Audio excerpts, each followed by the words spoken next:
Hello friends, super magic રસોઈમાં મિત્રો હું આપનું સ્વાગત કરું છું।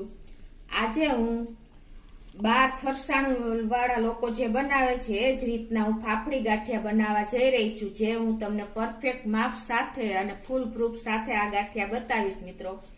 તો તમે છેલ્લે સુધી મારો વિડીયો જોજો અને તમને ગમે તો લાઈક કરજો, શેર કરજો અને સબસ્ક્રાઇબ કરવાનું તો ભૂલતા જ નહીં મિત્રો। હવે એમાં શું ઇન્ગ્રેડિયન્ટ લીધા ને એ પણ હું તમને બતાવી દઉં। એમાં મેં ચણાનો લોટ એટલે કે બેસન જે ઝીણું આવે છે એ 250 ગ્રામ એટલે કે 2.5 કપ લીધું છે, અને અડધી ચમચી જેવું આપણે પાપડ ખાર લીધો છે, હિંગ છે, મીઠું છે, તેલ છે અને પાણી છે મિત્રો।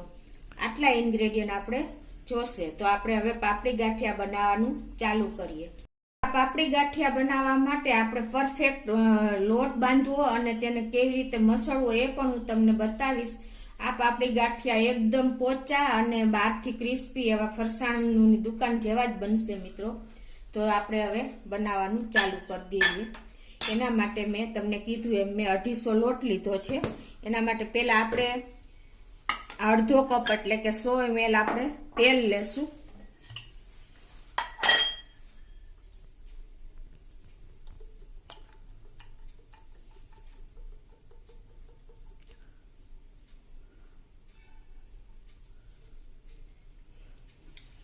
અને 1/2 કપ એટલે કે 100 ml આપણે સામે એટલું પાણી લેશું। આ પરફેક્ટ માપ મિત્રો રાખશો ને તો તમારે કોઈ જાતનો પ્રોબ્લેમ નહીં આવે।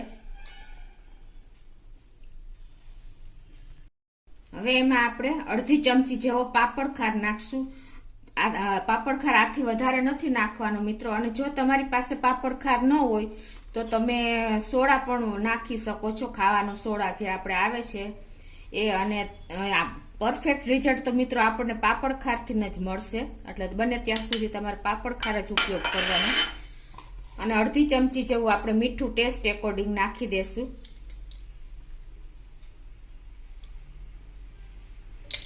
હવે આપણે આને હેન્ડ મિક્સરથી આપણે આ રીતે એને ફેટી લેશું, એટલે એકદમ આપણું બેટર લિક્વિડ છે ને એકદમ ફ્લફી થઈ જશે। આવી રીતે હેન્ડ મિક્સરથી ફેટવાથી મિત્રો જો આપણું આ લિક્વિડ એકદમ ફ્લફી થઈ ગયું છે, તમે જોઈ શકો છો ફીણા ફીણા જેવું। હવે આપણે આમાં જે ચણાનું બેસન લીધું છે 2.5 કપ એટલે કે 250 ગ્રામ, એને આપણે આ રીતે ચારીને નાખવાનું છે। તમે કાંઈ પણ ચણાની આઈટમ બનાવો ને ચણાના લોટની તો ચારીને જ લેવાનું। તો આ રીતે આપણો લોટ ચડાઈ ગયો છે। હવે એનો આપણે તેલ અને પાણીના મિક્સર સાથે મિક્સ કરીને લોટ બાંધી લેશું।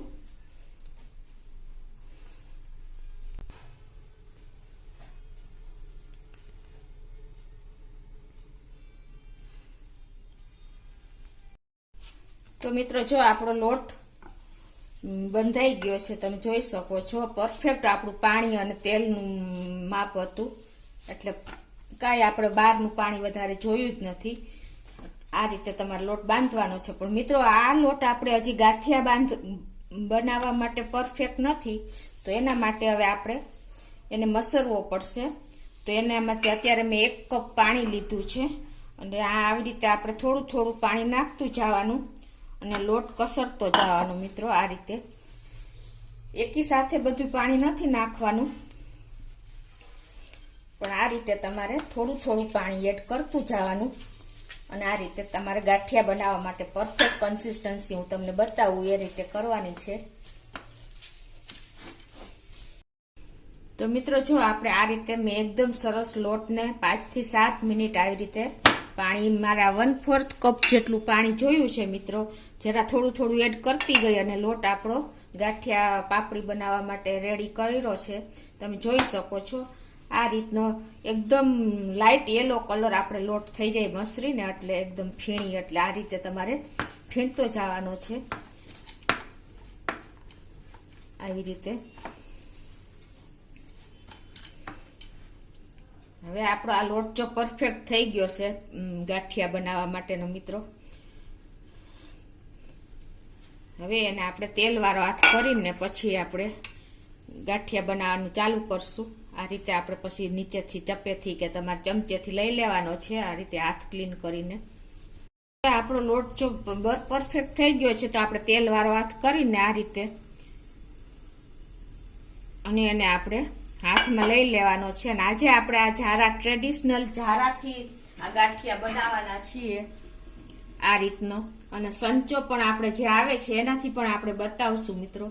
તો અત્યારે હું આ ટ્રેડિશનલ ઝારો જે આપણે આવે છે પાપડી ગાંઠિયાનો, આ 1 નંબરનો ઝારો છે. આથી 0 નંબરનો ઝારો આવે છે ને એમાં એકદમ નાયલોન પાપડી બને છે. અને આ 1 નંબરનામાં પણ સરસ પાપડી બનશે. તો આપણે અત્યારે આમાં બનાવશું મિત્રો.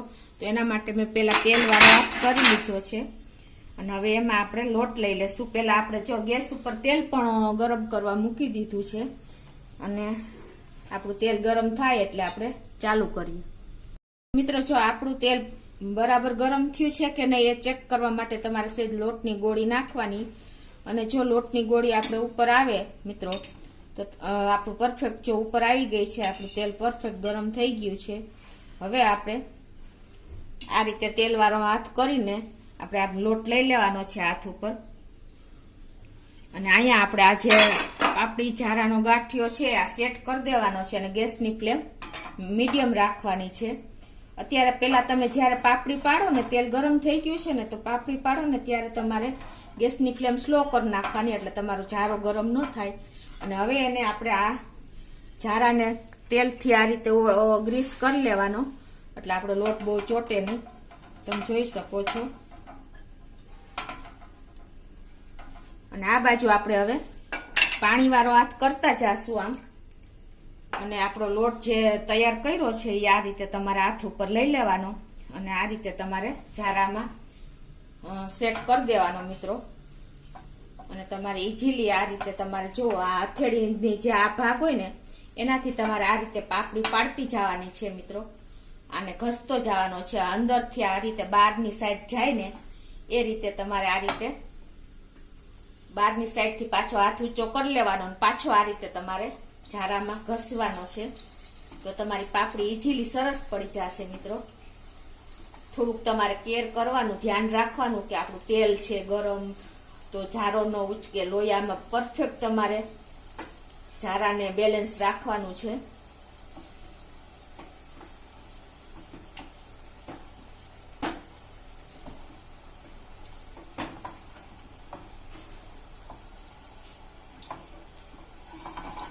પછી આ રીતે તમારે આ ઝારો ઠપકાવાનો એટલે બધી જે પાપડી ચોટી હોય લોટવા એ તમારે નીકળી જાય. અને પછી આમ હળવે હાથે તમારે આને છૂટા કરી નાખવાના છે તેલમાં. પાપડી જે પડી હોય ને ઝારાથી એ આ રીતે. અને આપણે આને અત્યારે ગેસની ફ્લેમ મિત્રો મીડિયમ કરી નાખવાની છે અને એકદમ ક્રિસ્પી થાય ને ત્યાં સુધી આપણે ઉલટ પુલટ કરીને અને એને તળી લેવાના છે પાપડીને આવી રીતે. એનો કલર ચેન્જ ન થાય એનું ખાસ ધ્યાન રાખવાનું મિત્રો. કેમ કે પાપડીનો કલર હંમેશા પીળો જ હોય છે, બહુ લાલ નહીં થવા દેવાનું. એનું તમારે ખાસ ધ્યાન રાખવાનું છે મિત્રો. તમને હું આ પરફેક્ટ ટ્રીક અને ટિપ્સ સાથે જ તમને પાપડીનો વિડીયો બતાવું છું મિત્રો. તો તમે ખાસ નોટ કરજો. ઉપર આપણે જો પાપડી થઈ ગઈ છે 2 થી 3 મિનિટ થઈ છે અને એકદમ સરસ ક્રિસ્પી પાપડી આપણી તૈયાર થઈ ગઈ છે અને કલર પણ ચેન્જ નથી થયો મિત્રો. તો આ રીતે તમારે પાપડી તળવાની છે મિત્રો. તમે જોઈ શકો છો એકદમ પરફેક્ટ પાપડી આપણી તૈયાર થઈ છે.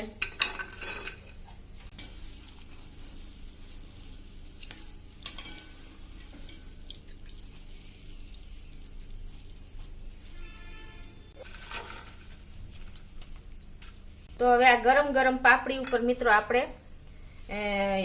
હિંગ સેજ સ્પ્રિંકલ કરવાની છે એટલે એકદમ ટેસ્ટી પાપડી આપણી તૈયાર થશે. ગરમ હોય ને ત્યાં જ તમારે સ્પ્રિંકલ કરી દેવાની છે. અને મરીનો પાવડર પણ તમે સ્પ્રિંકલ કરી શકો છો મિત્રો. તો આ રીતે આપણે બધી પાપડી તૈયાર કરશું મિત્રો. હવે બીજી રીત પણ હું તમને બતાવી દઉં. ઝારા સિવાય જે આપણે આ સંચો આવે છે ને સેવનો, એમાં પણ તમે પાપડીની જે આપણે આવે છે એની જારી, એમાં જો આ રીતની આપણી જારી આવે છે પાપડીની, એમાં પણ તમે આ પાપડી ગાંઠિયા તૈયાર કરી શકો છો. તો એને પણ તમારે આ રીતે ઓઇલ વાળી કરીને પછી એને આપણે સંચામાં લોટ ભરી લઈએ. તો મિત્રો જો આ રીતે આપણે મશીનમાં લોટ ભરી લેવાનો અને પેક કરી દેવાનું ઢાંકણ એનું.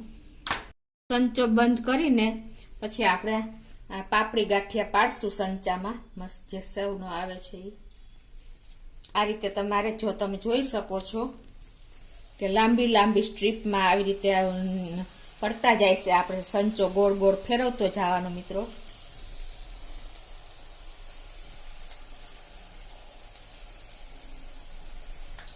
પછી આપણે રોંગ ઊંધો આટો લઈ લેવાનો એટલે તમારે પડતા બંધ થઈ જાય પાપડી. મેં તમને કીધું એમ ગેસની ફ્લેમ તો મીડિયમ જ રાખવાની છે.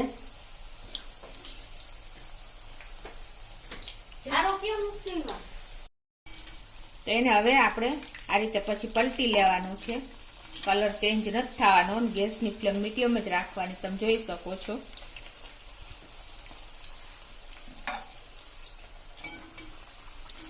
મીડિયમ ફ્લેમે મિત્રો આપણી પાપડી બહારથી એકદમ ક્રિસ્પી અને અંદરથી સોફ્ટ રહેશે. એટલે દાંત વગરના માણસો હશે ને એ પણ ખાઈ શકશે એવી એકદમ સોફ્ટ પાપડી બહાર ફરસાણ વાળા જેવી થાય છે. તો આને આ રીતે આપણે 1 થી 2 મિનિટ થાય છે તળતા. તો જો મિત્રો આપણો કલર પણ ચેન્જ નથી થયો પાપડીનો અને 2 થી 2 મિનિટમાં તૈયાર થઈ ગઈ છે. તો આ રીતે તમે સંચામાં પણ તૈયાર કરી શકો છો પાપડી, જો તમારી પાસે જારો અવેલેબલ ન હોય તો.